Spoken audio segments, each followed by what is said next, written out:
안녕하세요. 새연의 바지다의 DJ 민영입니다. 오늘도 구독과 좋아요 버튼 꼭 눌러주시고요. 그럼 오늘의 사연 함께 시작해 볼게요. 안녕하세요. 사연에 빠지다 구독자 여러분. 저는 큰며느리이자 가정주부로 살고 있는 40대 초반의 여성이에요. 오늘은 의사 동서만 이뻐라는 제 시어머니를 고발하기 위해 여기 사연에 빠지다에 글을 쓰게 되었습니다. 도대체 어떤 일이 있었는지 여러분들도 끝까지 들어보시고 저에게 응원하는 마음으로 댓글 달아주셨으면 좋겠어요. 그럼 제 이야기를 시작해 볼게요. 혹시 제가 글을 두서없게 쓰더라도 너그럽게 양해해 주셨으면 좋겠습니다. 저는 어렸을 때 대구 옆에 붙어있는 경산이라는 시골에서 자랐습니다. 아버지는 남의 집 소작농사를 지으셨고요. 가족관계는 아버지, 어머니와 3살 위의 오빠, 저 이렇게 4명입니다. 저희 아버지는 제가 태어나고 3달이 채 안 되어 집을 나가고 말았습니다. 동네에 살던 어린 여자와 눈이 맞아 제가 태어나기 전부터 바람을 피우셨다는데요.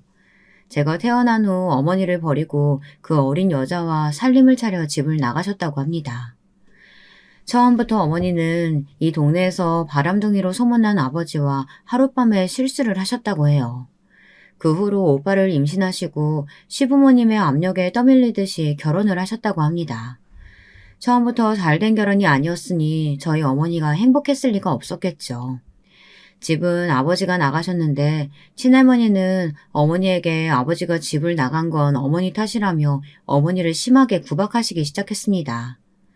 야, 이년아, 네가 네 남편한테 잘해줬어 봐. 걔가 바람 피겠어? 그리고 집에 있으면서도 화장하고 예쁘게 하고 있어야지. 그래야 남자가 딴 년한테 눈을 돌리지를 않아요. 아이고, 저 병신 같은 년 때문에 우리 아들이 집을 나간 게야. 너희냐? 어디 도망갈 생각이랑 말고 네 남편 집에 돌아올 때까지 애들이랑 잘 키워. 에휴, 이 썩을 년. 어머니, 왜 그게 제 탓이에요? 제발 말 좀 함부로 하지 마세요. 저도 피해자라고요. 애 아빠가 결혼한 후 저한테 함부로 막말하고 때린 건 아세요? 저도 이런 생활 정말 지겨웠다고요. 우리 아들이 안 생겼다면 저도 어머니 아들하고 결혼도 안 했을 거예요. 지금에 와서야 말이지만 어머니는 아버지가 집을 나가신 게 차라리 잘 됐다고 시원해 하셨다고 합니다. 아버지는 집에 계실 때도 어머니한테 걸핏하면 술 심부름을 시키시고 동네 다방 레지들을 집으로 데려와 어머니의 가슴을 찢어놓기도 하셨다고 하거든요. 레지들은 아버지가 집으로 부른다고 또 커피 배달을 와 어머니가 차려주시는 술상을 받아가기도 했다더군요. 지금 도덕적으로 보면 저희 아버지는 참 개차반이셨던 것 같습니다. 지금도 어머니는 아버지 얘기만 나오면 손사래를 치며 그 인간에 대한 얘긴 듣기도 싫다고 하시거든요. 결국 어머니는 아버지가 집을 나가신 지 3년이 되던 해 친할머니의 구박을 견디다 못해 어린 오빠와 저를 데리고 대구로 야반도주를 하셨습니다. 그때 오빠는 6살, 저는 3살이었다고 해요. 저희 친할머니 댁은 우리가 살던 집 옆에 옆집이었습니다. 그래서 어머니는 새벽에 몰래 저희들을 데리고 간단히 짐을 싸 고향을 떠나왔습니다. 그렇게 어머니는 대구 시내에서 달새방을 얻어 저희들을 키우셨죠. 그리고 생활비를 벌기 위해 남의 집에서 파출부 일을 하셨어요. 할 수 있는 것이 집안일밖에 없었던 터라 어머니는 어쩔 수 없으셨다고 해요. 옆집 아줌마한테 사정사정해 애들을 봐달라고 부탁한 다음 어머니는 아침 8시부터 밤 8시까지 큰 부잣집에서 가정부로 일을 하셨습니다. 아유, 나도 자기가 너무 딱하니까 애들 봐주는 거긴 한데 우리 애도 있어. 그러니까 내가 공짜로 봐주긴 좀 그렇고 한 달에 10만 원은 어떻나? 내가 하루에 12달 일해서 받는 돈이 한 달에 80만 원인데 어떻게 10만 원을 줘? 응? 조금만 깎아줘. 제발 부탁이야, 영우 엄마. 옆집 아줌마는 엄마를 가재미처럼 흘겨보며 그럼 단돈 5만 원이라도 달라고 하셨습니다. 어머니는 그렇게 한 달에 5만 원을 주고 우리를 옆집 아줌마 애들과 같이 낮 동안 봐달라고 부탁했어요. 그러나 옆집 아줌마는 저희들에게 잘 대해주기는커녕 집안일도 시키고 밥도 제대로 주지 않았습니다. 게다가 걸핏하면 오빠와 저에게 소리를 지르고 말 안 듣는다고 손찌검까지 하셨어요. 그 나쁜 여자는 교묘하게 저희 엄마가 제대로 알아보지 못할 곳만 골라서 때렸습니다. 배라든지 팔뚝이란지 그런 곳을 말이죠. 우리 남매는 엄마가 가정부로 일하러 가시면 옆집 아줌마 집으로 가는 것이 너무나도 싫었어요. 눈칫밥도 얻어먹기 싫었고 말 안 듣는다고 머리 툭툭 때리고 막말하는 아줌마가 정말이지 꼴도 보기 싫었거든요. 그런데다가 그 아줌마는 자기 아들하고 우리들을 완전히 차별하면서 키웠습니다. 그 집 아들이 보고 싶다는 TV만 틀고 우리들은 그 집 아들이 TV 만화 프로그램 보는 동안 영호의 방을 청소해야 했습니다. 엄마, 나 옆집 아줌마네 안 갈래. 이제 우리 둘이 우리 집에서 지내도 되잖아. 그 아줌마 진짜 싸가지 없단 말이야. 그 집에 5만 원씩이나 줄 필요 없어. 내가 동생 데리고 엄마 올 때까지 집안일 잘하고 있을 테니까 옆집에만 보내지 말아줘. 어? 왜 그러니? 영엄마가 너희들한테 잘해주지 않아? 니들 둘이 밥 굶고 있을까봐 그랬지. 그래, 알았어. 그럼 네가 동생 잘 보고 있어야 한다. 오빠는 7살에 초등학교에 들어가자마자 엄마한테 이렇게 말했습니다. 어머니는 오빠의 의견을 받아들여서 우리 남매는 그 나쁜 옆집 아줌마의 학대에서 벗어날 수 있었어요. 어머니는 우리가 매일 점심, 저녁까지 먹을 밥을 많이 해놓고 일을 하러 나가셨습니다. 저는 학교 수업이 끝나면 오빠네 교실 앞에 가서 오빠 수업이 끝나기만을 기다려 같이 집으로 왔습니다. 오빠는 밥을 차리고 저는 설거지를 하고 이렇게 집안일도 나눠 하고요. 관원에서 집에 TV가 없었지만 라디오를 들으며 어린 시절을 보냈습니다. 집에 어른이 없었기 때문에 오빠는 저에게 어른 노릇을 하려고 했어요. 가정환경 때문에 오빠는 비교적 일찍 철이 들었거든요. 어릴 적에 아버지가 집을 나가신 것도 있고 집안에 남자는 오빠밖에 없으니 어머니도 은근히 오빠가 커가며 오빠한테 의지를 많이 했던 것 같습니다. 오빠는 어머니가 항상 자식들 때문에 고생하신다고 했어요. 그러면서 우리들이 어머니의 속을 썩이는 것은 말도 안 되는 일이며 모든 것을 알아서 척척 다 해야 한다고 저에게 교육을 시키곤 했습니다. 저는 그런 오빠에게 미덥지 못한 여동생이었던 것 같아요. 그래서 오빠에게 혼도 많이 나고 매일 야단도 맞았어요. 오빠는 저에게 수학이나 학교 공부를 가르쳐 주었어요. 오빠는 공부를 잘했거든요. 하지만 저는 공부에는 소질도 취미도 없었습니다. 오빠가 하는 소리는 하나도 귀에 들어오지 않았어요. 그저 인형 옷을 갈아입히며 노는 것만 좋았어요. 옛날엔 마론 인형이 있었지만 저희 집은 가난해서 그런 비싼 미미나 바비 같은 건 구경도 못했죠. 그래서 저는 달력을 두껍게 만들어 여러 겹 붙인 후 거기다 인형을 그려 종이 인형을 만들어 놀았습니다. 저의 취미는 그림이었습니다. 오빠는 저에게 그래봤자 미대에는 못 간다고 다른 공부를 하든 상고를 가라고 잔소리를 했습니다. 하지만 저는 수학도 숫자도 다 싫었어요. 그저 여자아이를 그리고 옷을 그리는 것이 좋았습니다. 오빠가 고등학교를 졸업하고 서울에 있는 대학교에 합격했을 때 엄마는 눈물을 흘리시며 기뻐하셨죠. 저는 그때 중학생이었는데 반에서 중간 정도의 평범한 성적으로 무난한 학교 생활을 하고 있었습니다. 그래서 어머니는 애당초 저에겐 어떤 기대도 하지 않으셨죠. 그저 고등학교나 잘 들어가고 졸업해서 돈이나 벌라고 하셨습니다. 오빠는 4년 장학금을 타며 대학을 마쳤고 대학을 다니는 동안에도 어머니에게 손을 절대로 벌리지 않았어요. 과외라든가 막노동 등 다른 아르바이트들을 하면서 혼자 힘으로 대학을 다녔거든요. 요즘도 어머니는 저희 오빠 같은 효자가 없다고 하십니다. 그렇겠죠. 오빠는 집안을 일으킬 기둥이라며 어머니는 오빠를 거의 떠받들어 주셨거든요. 그거에 비하면 어머니는 저한텐 거의 관심이 없으셨습니다. 그저 어디 가서 사고나 치지 말라고 하셨습니다. 저는 그런 엄마에게 서운한다면 서운했지만 오빠와 제 차이를 모를 정도는 아니었어요. 그런 말을 들을 때마다 저는 귀를 막고 제 방으로 들어가 버렸습니다. 그리고 미친 듯이 그림만 그려댔어요.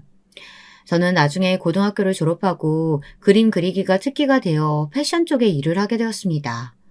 고등학교만 나왔지만 저희 회사 사장님이 제가 그린 스케치북 옷 그림들을 보시곤 패션에 대한 감각이 있다고 칭찬해 주셨거든요.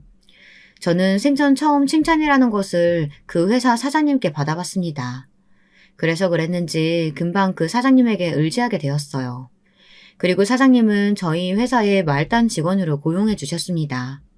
제 말단 디자이너로서 기차 타고 동대문을 왔다 갔다 하면서 원단도 떼어오고 선배 디자이너님들 그림을 복사하고 본을 뜨고 완성된 옷의 시접을 자르는 등의 허드렛 일을 마다하지 않고 열심히 했습니다.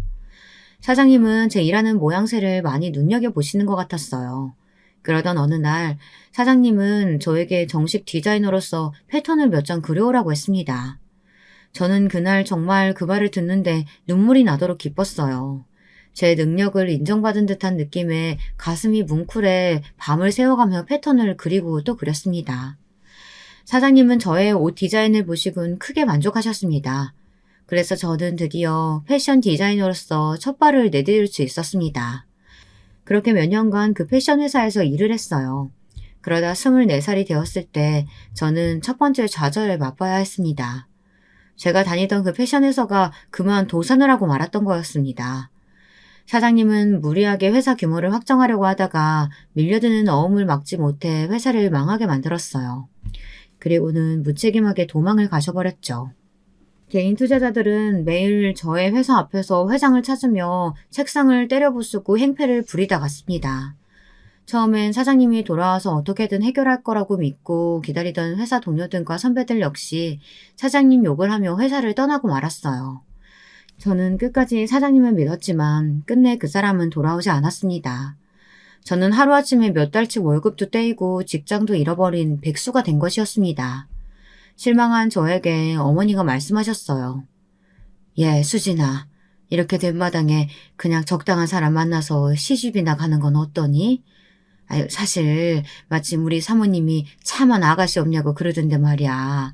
사모님 친구분 댁이면 부잣집 아니겠어? 엄마, 저 이제 24시예요. 결혼은 좀 더 이따가 하고 싶어요. 지금은 돈을 더 벌고 싶은데. 예, 넌 그 패션 디자인인가 뭔가 한다고 4년이나 호송세월 보냈잖니. 그러니까 이제라도 좋은 집에 시집가서 편하게 살아, 응? 엄마가 너만 시집 보내면 두 발 뻗고 잠을 잘 수 있을 것 같아. 여러분, 이런 말은 저희 엄마지만 너무 뻔뻔스러운 말 아닌가요? 도대체 부모님을 위해서 자식이 하고 싶지 않은 결혼을 해야 한다는 게 말이 된다고 생각하시나요? 하지만 저희 엄마는 고집을 꺾지 않으셨어요. 그때 오빠는 27 나이에 대기업 신입사원으로 들어가 있었거든요. 그래서 백수인 저와는 여러모로 비교되는 생활을 하고 있었죠. 장래가 촉망되는 유능한 신입사원, 그것도 서울에서 내노라 하는 기업의 본사 근무자였으니까요. 알고 봤더니 어머니는 저를 시집 보냄으로써 어머니가 벌고 있는 돈은 전부 오빠 밑으로 보내려고 하셨던 속내가 있으셨더라고요. 그 당시엔 몰랐지만 나중에 그 사실을 알고 저는 어머니가 너무나도 원망스러웠어요. 여자라고 대학도 안 보내주더니 이젠 하기 싫은 결혼까지 강요해가며 저를 마치 짐짝 치우듯이 치워버리려고 하셨다는 것을 알게 되니 집구석에 하나도 정이 들지 않았어요. 정말 친엄마가 맞나 싶은 게 어머니에 대한 좋은 생각도 나지 않았고요. 저는 그렇게 억지로 남편을 만나 결혼을 하게 되었습니다. 남편은 제가 사회에 나와 중매로 만난 첫 남자였습니다. 그쪽 역시 어머니가 하도 성화를 해대서 내키지 않았지만 선을 보러 나온 거라고 말하더군요. 당신도 어머니가 억지로 결혼하라고 많이 압박을 하시는 모양인데 저도 그렇거든요. 그렇다면 그냥 우리 둘이 결혼을 하는 건 어떤가요? 그래야 이 지긋지긋한 어머니들 잔소리에서 벗어나기도 할 거고. 그런데 그쪽은 나이도 많지 않은데 왜 어머니가 손을 보라고 하십니까? 글쎄요. 저도 우리 엄마한테 왜 저를 이렇게 못살게 거는지 물어보고 싶을 정도예요. 좋아요. 저도 이 결혼으로 지긋지긋한 엄마 잔소리를 더 이상 듣지 않게 된다면 당신이랑 결혼해도 좋다고 생각해요. 어차피 더 이상 손도 보고 싶지 않고요. 그럼 결혼해요. 남편이 저를 데리고 시댁에 가서 결혼하겠다고 인사를 드리던 날이었습니다. 저희 시어머니는 정말 얘가 좋으냐면서 저를 옆눈으로 흘겨보셨어요. 아들이 선을 본다고 했지만 정말 첫 번째로 선본 여자와 정말 결혼할 거라는 생각은 전혀 안 하셨나 보더라고요. 그래서 본의 아니게 남편은 시어머니에게 엿을 먹이게 된 거나 마찬가지고요. 제가 남편 뜻이 궁금해 나중에 물어봤거든요. 왜 처음부터 선본 저와 결혼할 생각을 품었냐고요. 그랬더니 남편은 시어머니가 너무 얄미워서 나를 선택한 것도 있다고 하더군요. 처음 봤을 때 저도 심드렁한 표정이었고 자기랑 같은 이유로 손자리에 나왔다고 하니 동질감이 느껴졌다나 뭐라나. 이런 말을 듣고 나니 남편이 더 좋아졌어요. 마음이 통하는 구석이 있는 것 같아서요. 그 후부터 남편은 저의 첫 번째 이해자가 되었습니다. 제가 시댁에서 시어머니에게 구박당하고 집에 와 남편에게 화풀이를 할 때마다 남편은 말없이 저를 안아주며 자기 어머니가 못된 것은 아주 잘 알고 있으니 나보고 참으라고 위로를 해주더군요. 그래서 아직까지 남편과는 큰 싸움 한 번 없이 잘 살고 있는 것인지도 모르겠습니다. 그런데 문제는 별난 성격을 가지신 제 시어머니였어요. 저희 친정엄마도 오빠와 저를 티나게 차별하신 나쁜 부모였지만 시어머니는 더 그러시더군요. 저희 시부모님은 아들 삼형제를 두셨는데요. 시아버지는 집에서 발언권이 거의 없는 처지셨어요. 게다가 시아버지는 키도 몸집도 보통 남자들보다 작고 심약하신 분이었거든요.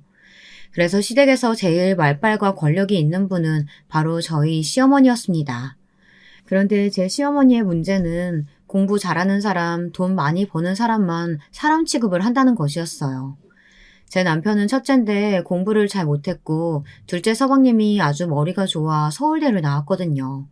그러다 보니 시어머니는 첫째인 남편보다 둘째 서방님을 더 좋아하고 편애하는 것이 아주 눈에 보일 정도였어요. 그리고 시어머니는 아주 자랑스럽게 자기 자식들을 편애한다는 것 자체도 숨김없이 다 드러내시더라고요. 참 그런 건 정말 어른스럽지 못한 부분이 아닌가 싶어요. 예를 들면 결혼 생활을 하던 중 이런 일이 있었습니다. 제가 결혼 10년 차 정도 되었을 때였습니다. 그때가 제 나이 35이었거든요. 그런데 둘째 서방님과 둘째 동서는 저보다 나이가 다들 많았어요. 왜냐하면 제 남편이 저랑 10살 차이가 났고 35에 결혼을 했는데 그때 둘째 서방님은 33이었거든요. 저는 25 아주 어린 나이에 10살이나 위인 남편과 결혼을 했으니 둘째 서방님이 저에게 형수님 해준 것도 그나마 많이 봐준 거라고 생각합니다. 둘째 서방님은 저희들이 결혼한 후 바로 서울대 동문인 둘째 동서와 결혼을 했습니다. 서방님은 경제학과였고 둘째 동서는 의대를 나와 의사였습니다. 과목은 산부인과였고요. 그렇다 보니 둘째 서방님 내외는 둘이서 아주 시어머니의 큰 자랑거리로 등극을 했죠. 시어머니는 의사 동서를 위해 산부인과 병원을 차리는데 거금 1억을 보태주시기도 하는 등 동서의 마음에 들려고 아주 열성적이셨습니다. 아유, 네가 우리 집안 복덩이다. 큰아들이랑 결혼했으면 좋았겠지만 네가 우리 큰애 상대로는 아마 마음에 안 들었을 거야. 쟤는 지잡대 나와서 겨우 식품공장에서 공장장이나 하고 있거든. 우리 집안 자랑거리인 둘째 아들이 너랑 결혼해서 다행이야 얘. 역시 끼리끼리 논다는 말이 맞는가 보다. 둘째 서방님은 펀드 매니저로 테헤란로에서 유명한 증권사에 다녔어요. 그러니 그 사람들은 연봉이 두 부부 합쳐 2억이 넘었을 거예요. 그러다 보니 둘째 서방님은 시댁에서 무슨 행사가 있거나 시부모님께서 해외여행을 가고 싶다고 하시면 주로 어머니가 그러셨지만요. 그 비용을 다 내드리다시피 했습니다. 제 남편이 자기도 첫째 아들이니 돈을 단 얼마라도 몇십만 원이라도 보태겠다고 하면 둘째 서방님은 꼭 이런 말을 했었습니다. 옆에서 둘째 동서도 얄밉게 한마디 말을 보탰고요. 괜찮아. 형은 애들도 셋이나 있고 집안 형편 좋지 않잖아. 내가 많이 벌고 있으니까 내가 낸다는데 무슨 상관이야. 형제간에 무슨 자존심 싸움 할 일 있어? 돈도 많은 사람이 더 내는 건 당연한 거지 뭘 그래. 아니 그래도 나는 큰아들인데 뭐라도 해드리고 싶어서 그래. 자존심 내세우는 게 아니라 어머니 용돈이라도 드리고 싶어서 그러는 거야. 아유 됐어요 아주버님. 벌써 형님 얼굴 안 좋아지는 거 옆에서 안 보이세요? 아니 형님이 아주버님 한 달에 얼마 버는지 뻔히 다 아는데 50만 원이라도 가게에 빵꾸 나면 그 심정이 어떠시겠어요? 그냥 넣어두세요. 저희는 아직 아이도 없고 돈 들어갈 일이 크게 없어요. 다음에 시어머님 다른 여행 가실 때 설악산 꽃놀이라도 가실 때 보태드리면 되죠. 진짜 제가 꼬여서 그런 건진 모르겠는데요. 둘째 동서의 말은 저의 입장을 생각해주는 게 아니라 저를 먹이는 것 같다는 생각이 계속 드는 거예요. 저런 말을 그냥 낮은 목소리로 하면 모르겠는데 동서는 꼭 누가 옆에서 들으라는 듯이 크게 이야기하고는 했거든요. 당연히 그 말은 옆에서 시어머니가 다 듣고 계셨고요. 그러면 저희 시어머니는 역시 둘째는 의사니까 인성도 바른가 보다. 이렇게 말하시며 나중엔 꼭 저에게 둘째 동서에게 좀 보고 배워라 라고 잔소리를 한 바가지 하시고 나서야 그 상황이 끝나곤 했습니다. 그러니 제가 둘째 동서를 좋게 볼래야 볼 수가 없었죠. 둘째 서방님은 뭐 말할 것도 없었고요. 제 남편도 둘째 서방님에 대한 자격지심을 느끼고 있는 것이 눈에 보였습니다. 마지막으로 저희 막내 도련님은 지금 딱 40인데 서울에 있는 대학을 나와 평범한 회사에 다니고 있어요. 막내 도련님은 비혼주의를 외치고 있는 사람이에요. 그래서 막내 아들은 시어머니의 구박덩어리가 되었죠. 저희 시어머니는 아들이 사지도 멀쩡한데 결혼을 안 하겠다고 하니 기가 막히셨나 봅니다. 막내 도련님 얼굴만 보면 꿀밤을 퍽퍽 때리시며 그렇게 잔소리를 심하게 하셨습니다. 아이고, 내가 너 때문에 못 산다, 못 살아. 이 나이 되도록 뭐 때문에 결혼을 안 해. 아, 그니 친구 누구야? 정민인가 걔는 벌써 초등학교 들어간 아들이 둘이라고 하더라. 그런 말 들으면 뭐가 생각이란 게 안 들어? 너는 어디 고장난 것도 없는 애가 왜 결혼을 안 한다고 해서 이 애미 속을 썩이고 난리야. 다 필요 없고 내년엔 얼른 장가나 가라. 엄마, 저 비혼주의라고요. 비혼 뜻 몰라요? 난 결혼이 싫다고. 내 인생에 여자도 없고 결혼은 더더욱 안 할 거니까 쓸데없는 희망은 애저녁에 싹을 자르라고요. 이럴 거면 나 진짜 집 나가요. 독립을 하든지 해야지 내가 진짜. 그래, 나가. 집 나가버려. 40다 놈이 어디 엄마 집에서 기생충같이 붙어 산다고 난리야. 그마치 나이 먹었으면 따로 집 얻어가지고 나가서 살아도 돼. 난 너만 없으면 아주 살만 날 것 같으니까. 아휴, 이제 그만 나가라. 이렇게 시어머니와 막내 도련님의 말싸움은 서로 상처만 주고 끝나곤 했습니다. 그 이후 정말 막내 도련님은 회사 근처에 원룸을 얻어 살게 되었어요. 혼자 밥해 먹고 집안일 해야 하는 번거로움이 있긴 하지만 무지막지한 시어머니의 잔소리와 구박을 안 듣는 것만 해도 속이 다 시원하다고 막내 도련님은 말하더라고요. 저도 그 마음에 격하게 동의하고요. 우리 시댁에서 막내 도련님과 저만 시어머니의 마음에 안 드는 인간이었으니까요. 막내 도련님이 그렇게 어머니와 연을 끊다시피 집을 나가자 시어머니의 잔소리 폭탄은 고스란히 제가 맞아야 했습니다. 제 시어머니는 아주 작은 꽃들이라도 있으면 정말 집요할 정도로 저에게 막말을 하시는 분이었습니다. 저는 되도록 시어머니와 마주치지 않는 상황을 선택했는데요. 그러면 저희 시어머니는 저에게 전화까지 해서 본인이 하고 싶으신 말만 하고 황당하게 끊어버리는 수법을 자주 썼습니다. 저는 할 수만 있다면 시어머니와 인연을 끊어버리고 싶었지만 제가 그 시댁에서 큰며느리라는 위치에 있으니 그럴 수도 없었어요. 제가 없으면 시어머니는 제사 준비도 안 하시고 꼭 제가 오기만 기다리고 있다 제가 오자마자 이것저것 시키시기만 하는 분이었으니까요. 그런데 더 어이가 없는 건 뭔지 여러분들 아시겠나요? 그건 제사 지내는 날에 의사인 둘째 동사가 오면 시어머니가 반색을 하며 이렇게 말씀하시는 거였어요. 아이고, 우리 둘째 왔구나? 예, 너는 전혀 일할 필요 없어. 얼마나 병원에서 힘들게 일했는데 시댁에 와가지고 일까지 하려고 그러니? 넌 그냥 차려주는 밥이나 먹고 TV나 보다 가렴. 이 CM이랑 큰며느리가 같이 하면 돼. 그러면 둘째 동서는 얄밉게도 이렇게 말하는 것이었습니다. 어머, 아니에요, 어머님. 저도 며느리고 제가 나이는 더 많지만 형님을 형님 대우해주려면 저도 일을 해야죠. 안 그러면 나중에 집에 가서 형님이 얼마나 제 뒷담화를 하시겠어요. 안 그래요, 형님? 아니야. 내가 왜 동서 뒷담화를 해. 그건 오해야. 내가 혼자 할 수 있으니까 동서는 어머님이랑 소파에 앉아서 TV나 봐. 어머님 말 맞다나 내가 큰며느리니까 내가 해야지. 그 당시 저는 착한 며느리 컴플렉스 같은 것에 걸려 있었는지도 모르겠습니다. 그저 자리가 사람을 만든다고 제가 큰며느리고 동서에게 제 성질대로 말했다간 당장 시어머니가 경을 치실 게 뻔하니까요. 안 그래도 제가 뭔가 실수하기만을 바라고 계시는 시어머니인데요. 그 실수를 두고두고 씹을거리로 만드시는 시어머니에게 저는 더 이상 시달리고 싶지 않았어요. 그래서 이를 악물고 저에게 주어진 일들을 묵묵히 해내는지도 모르겠어요. 하지만 정말 사소한 일에서 제 인내심은 한계가 오고 말았습니다.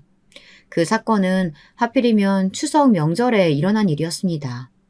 저희 시댁에는 추석에 차례를 지낼 때 돌아가신 할아버지께서 대게를 좋아하셔서 그런지 그것도 같이 제사상에 올리곤 했습니다. 대게를 마트에서 삶아와서 깨끗하게 먹기 편하게 다듬는 일은 당연히 모두 제가 했죠. 동서는 한번 시어머니께서 자기 편을 들어준 다음부터는 당연하다는 듯이 시댁 제사 때 늦게 와 가만히 앉아만 있었거든요. 그날도 제 남편과 함께 이마트에 가서 대게를 사왔습니다. 남편은 제삿날만 되면 저한테 미안해했어요. 하지만 저는 남편에게 괜찮다고 말했습니다. 어차피 남편이랑 헤어지지 않을 바엔 명절이랑 1년에 2번 있는 남편의 할아버지 할머님 제사에만 참으면 되었으니까 말이죠. 못된 사람은 시어머니지 남편은 아니었거든요. 남편은 한없이 저에게 너그럽고 잘해주는 사랑하는 남편이었으니까요. 마트에서 장을 본 후 시댁으로 돌아오자 마침 동서가 와 있더라고요. 동서는 저를 보자마자 얼굴이 활짝 피면서 말했습니다. 어머 형님 그거 대게죠? 저 그거 너무 좋아하는데. 얼른 먹고 싶다. 형님 제사상에 올릴 것만 남기고 그냥 저 다 주시면 안 돼요? 제가 대게는 한 마리도 넘게 혼자 먹을 수 있거든요. 오늘 일찍 오고 싶더라니 오길 잘했네. 야 그래. 그 대게 제사상에 올릴 거 한 접시만 남기고 다 얘 줘라. 얘가 오늘 제왕절개 수술을 8건이나 했다지 뭐니. 그러느라고 저녁도 못 먹은 모양이야. 이 시애미가 그 정도는 해줘야지. 얼른 손질해가지고 쟁반에 받쳐서 갖고 와. 그런데 그날은 저도 제사 준비하느라 점심도 못 먹은 상태였습니다. 저는 아침부터 시댁에 불려와서 종처럼 일만 했는데 동서라는 년은 시어머니랑 수다 떨며 하하호호 웃다 지금 오는 저한테 대게를 손질해달라고 아무렇지 않게 명령하는 것을 들으니 정말 배알이 꼴리더라고요. 저는 삶은 대게를 큰 쟁반에 늘어놓고 껍질을 까고 있다가 그 달큰한 냄새에 홀리듯이 커다란 집게 다리 하나를 들고 먹고 있었습니다. 그런데 허겁지겁 대게를 먹던 저의 뒤통수가 번쩍 불이 나듯 아픔이 느껴지는 것이었어요. 저는 화가 나서 뒤를 돌아보았습니다. 도대체 누구야? 누구기는? 너 도대체 뭐하는 년이냐? 네 동서 먹으라고 손질하라고 한 대게를 네가 먹어 치우면 어쩌자는 거야? 너 미친 거냐? 정말 한번 맞아보고 싶어? 시어머니가 눈앞에서 허리에 손을 얹고 씩씩거리고 계시는 게 아니겠어요. 그러다가 제가 뒤를 돌아보자 시어머니는 제 뺨을 짝 소리가 나도록 때리고 말았습니다. 저는 빨갛게 화끈거리는 뺨을 부여잡고 너무 억울해서 눈물이 줄줄 흘렀습니다. 그리고 저는 악에 받쳐 시어머니에게 소리를 질렀습니다. 어머니, 왜 때려요? 제가 그까짓 대게 다리 하나쯤 먹었다고 어머니가 저한테 그럴 권리가 어디 있어요? 저는 이 집안 큰며느리인데 제가 대게 하나도 못 먹어요? 도대체 어머니 머릿속에 뭐가 들어 계신 거예요? 뭐야? 보자 하니까 인연이 정신이 나갔구나. 어디 시어머니가 말씀하시는데 꼬박꼬박 말대꾸하고 지랄이야. 네 아랫동서 보는 앞에서 홀딱 벗겨가지고 문 밖에 내쫓아버리기 전에 그 입 다물지 못하니? 입은 다물고 얌전히 대게 손질이나 해. 또 한 번 훔쳐먹었다가는 뼈도 못 추릴 줄 알아. 시어머니가 집안이 떠나가라 소리를 지르니 놀라서 남편과 시동생이 달려왔습니다. 동서도 무슨 좋은 구경이 난 것처럼 한쪽 입꼬리를 올려물고 비웃듯이 어머니 앞에서 저를 비꼬았습니다. 어머 형님, 그러니까 도둑년처럼 왜 몰래 먹어요? 형님이 그러니까 우리 어머님이 형님을 미워하시는 거라고요. 아우, 천박한 건 어디서든 티가 난다니까. 동서는 거의 말을 끝맺지 못하고 그 자리에서 쓰러졌습니다. 남편이 둘째 동서의 뺨따구를 시원하게 날려버린 것이었습니다. 남편은 그 자리에서 쓰러져 있던 동서의 멱살을 잡아올리며 소리쳤어요. 뭐? 니년이 간이 배 밖으로 튀어나왔지? 어디서 큰형님한테 그딴 싸가지 없는 소리 짓거려? 미친년은 너야. 그리고 어머니, 이 사람이 뭘 잘못했다고 이 사람 뺨을 때려요? 어머니가 그렇게 둘째 며느리만 감싸고 도니까 인연이 미쳐가지고 이렇게 날뛰는 거잖아요. 이게 이치에 맞는 일이에요? 저 이제 본가에 다시는 안 와요. 아시겠어요? 여보, 가자. 저는 어안이 벙벙해서 남편의 손에 끌려나가듯이 시댁에서 도망쳤습니다. 남편은 차에 시동을 걸자마자 뒤도 안 돌아보고 집으로 돌아와서는 분노와 수치심으로 부들부들 떠는 저를 꼭 안아주었습니다. 그리고 울면서 저에게 시어머니 대신 사과를 했습니다. 미안하다고. 자기 어머니가 이제껏 했던 행동과 말들에 대해 잊을 수는 없겠지만 자기를 봐서 용서해 달라고요. 그리고 앞으로는 자기가 시어머니에게 더 적극적으로 저를 괴롭히지 못하도록 말을 해주겠다고 하더군요. 저는 미안해하는 그 사람에게 한마디 말하지 못하고 그저 남편의 품에서 엉엉 소리내어 울기만 했습니다. 그동안 서러웠던 것들이 한꺼번에 파도처럼 밀려와서 도저히 참을 수가 없었어요. 아이들은 셋 다 쪼르르 달려나오더니 아버지가 어머니 때린 거냐며 남편에게 화를 냈고 저는 그런 거 아니니 걱정하지 말라고 아이들을 안심시켰어요. 그랬더니 첫째 아들이 미간을 찌푸리며 말했습니다. 그럼 할머니가 어머니 괴롭히신 거 아니에요? 아버지, 제발 엄마 데리고 그 지옥 같은 친할머니 집에서 나와요. 그리고 우리 엄마는 친할머니랑 안 만나야 행복할 것 같다니까요. 아버지는 어떻게 그런 걸 하나도 몰라요? 맞아요. 그리고 제가 할머니가 싫어서 할머니 댁에 안 가는 거예요. 저는 형이 장손이라고 형만 좋아하는 할머니가 너무 싫어요. 맞아, 맞아. 형도 느꼈어? 우리 친할머니는 정말 인간 차별주의자야. 나도 앞으로 친할머니 집에 절대로 안 가. 셋째는 그때 초등학생이었는데요. 그 아이조차 제가 시댁에서 부당한 대우를 받고 있다는 것을 느낄 수 있을 정도였으니 우리 시어머니가 얼마나 못된 행동을 일삼았는지 여러분도 짐작이 가실 거라고 생각합니다. 어쨌든 그 후로 저는 시어머니가 걸어오는 전화를 모른 척하고 받지 않았어요. 그랬더니 시어머니는 다음날 남편이 출근하고 없는 틈을 타 저희 집에 쫓아와 시끄럽게 마구 현관문을 두드려댔습니다. 야, 이 싸가지 없는 년아. 이 문 열지 못해? 얼른 열어! 아니면 열쇠 수리공 불러가지고 따고 들어간다? 싫어요. 오늘은 그냥 가세요. 저 어머니가 저 때린 거 경찰에 신고할까 생각 중이니까 당분간 우리 집에 오지 마세요. 뭐야? 뭐 웃긴 놈이 성내 나더니 네가 뭘 잘한 게 있다고 나를 경찰에 신고해? 그래, 해봐. 신고해보란 말이야. 이 나쁜 년아. 시어머니가 현관 밖에서 난동 부리는 소리에 옆집 사람이 나와 시어머니에게 짜증을 내며 왜 그러시냐고 소리 지르지 말라고 항의를 했습니다. 저는 하는 수 없이 동네에 더 창피해지기 전에 시어머니에게 문을 열어주었어요. 시어머니는 저희 집에 들어오자마자 제 머리채를 잡아채셨어요. 저는 눈물이 찔끔 나오면서 어이가 없어서 시어머니에게 끌려가지 않기 위해 안간힘을 다 썼습니다. 그러나 제 시어머니는 덩치도 좀 큰 편이시고 아기 힘이 아주 좋으셨거든요. 제 머리는 동그랗게 원형 탈모처럼 머리카락이 빠지고 말았습니다. 저는 너무나 이 상황이 황당하고 어이가 없어 시어머니를 뚫어져라 노려보며 말했습니다. 어머님, 무슨 속셈이세요? 이게 무슨 짓이냐고요? 저한테 사과만 받으려고 집에 오신 거면 번지수 잘못 찾아오셨으니까 그냥 가세요. 저 이번에는 그냥 절대 안 넘어가요. 여차하면 어머니 집안이랑 인연 끊을 생각도 갖고 있어요. 그러니까 어머니 아들 이혼남 만들기 싫으시면 그냥 돌아가시라고요. 그래? 이혼해. 이혼해봐 어디. 내가 가만히 놔둘 것 같아? 네 부모님한테 네 년이 한 재 다 까발릴 거야.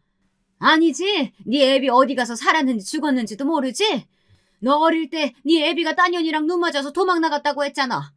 그러니 자식이라고 어디 제대로 됐겠어.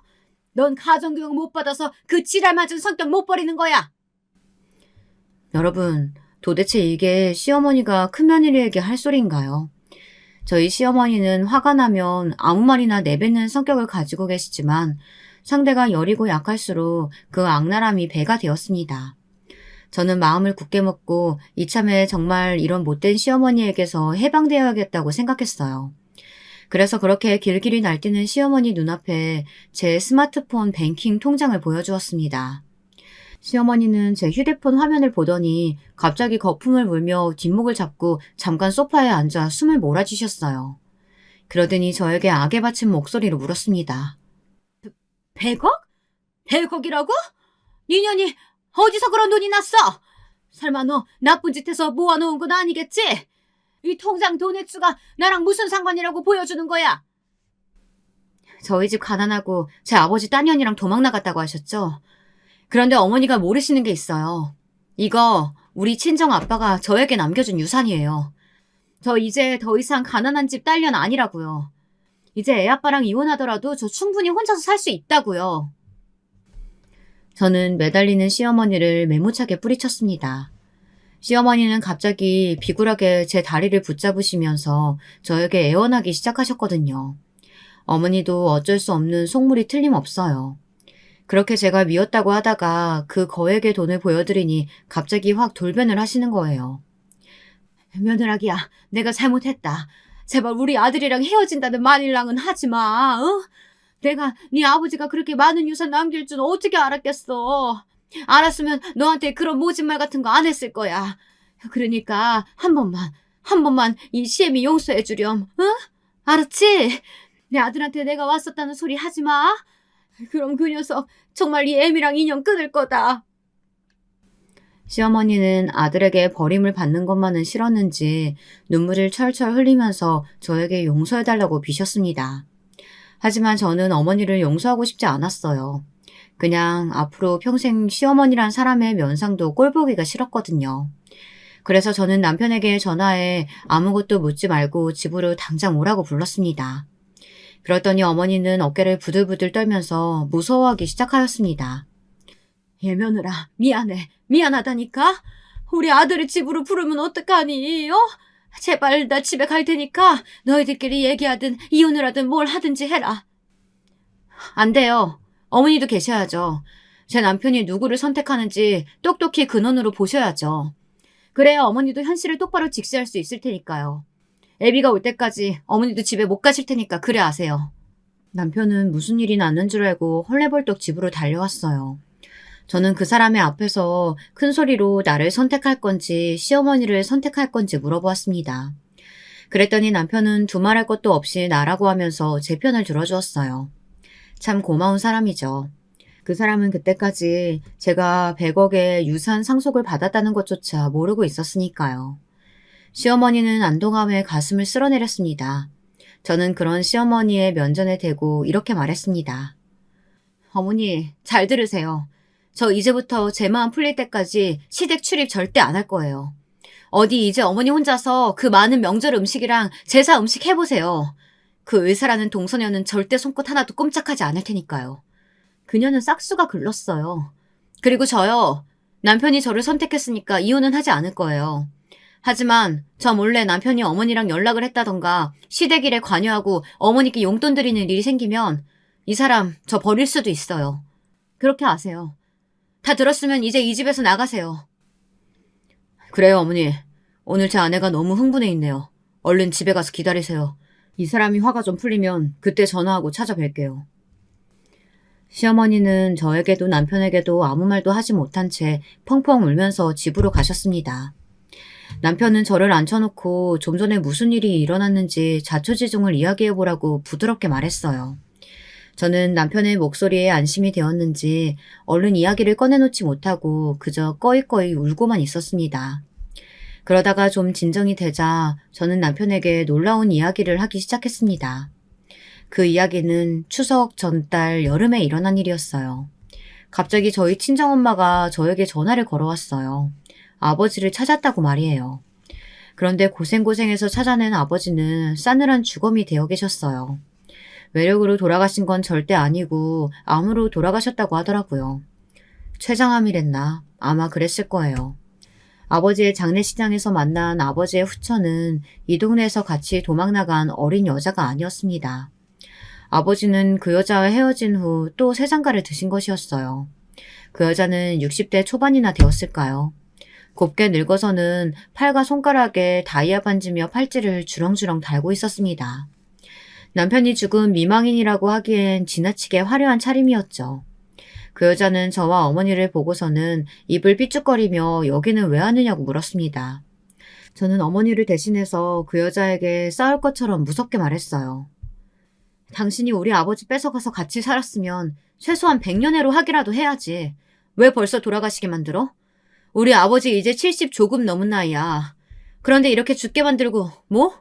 잘난 척하지 마. 우리 그이 딸인가 보지? 행색을 보아하니 어렵게 살고 있나 봐. 우리 남편이 평생 너랑 아들 이야기만 했어. 나한테는 자식도 없고 우리 남편이 너한테 정도는 유산을 남겨뒀으니까 이거 가지고 가서 변호사나 만나봐. 그리고 부조금 따윈 필요 없으니까 다시는 찾아오지 말았으면 좋겠어. 아버지의 후처는 이렇게 말하면서 저에게 던지듯이 아버지 고문 변호사의 명함을 내밀었습니다. 저는 아무 말 없이 의아함에 그 명함을 받아 울고 있던 어머니를 부축해 장례식장을 나왔어요. 사실 저는 아버지의 장례식장에 부조를 하고 싶지도 않았어요. 그저 우리를 버린 못된 그 인간이 어떻게 죽었는지 그게 궁금해서 간 것일 뿐이었습니다. 그러나 아버지는 집을 나가 성공을 했는지 돈 꽤나 있어 보이는 조문객들이 끊이질 않았습니다.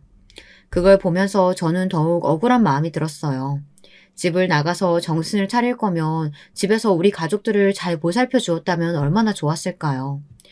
어쨌든 저는 장례식이 끝난 며칠 후 그 후처가 가르쳐준 변호사 사무실을 혼자 찾아갔어요. 아버지는 고문 변호사까지 따로 줄 정도로 돈을 많이 벌었나 봐요. 그 사람은 제가 이름을 댔더니 흰 봉투 서류를 몇 개 내놓고 나서 말을 이었습니다. 회장님이 따님과 아드님 이야기를 많이 했습니다. 회장님은 돌아가시기 전까지 자식들의 얼굴 보기를 희망하셨지만 지금 사모님이 절대 찾지 못하게 하셨죠. 저도 사모님의 압력에 어쩔 수 없이 자녀분들 찾기를 포기해야만 했습니다. 죄송합니다. 그러나 변호사의 말 따윈 제 귀에 들어오지 않았어요. 저는 아버지가 제게 남겼다는 서류를 읽어보았습니다. 거기에는 아주 충격적인 내용들이 적혀 있었어요.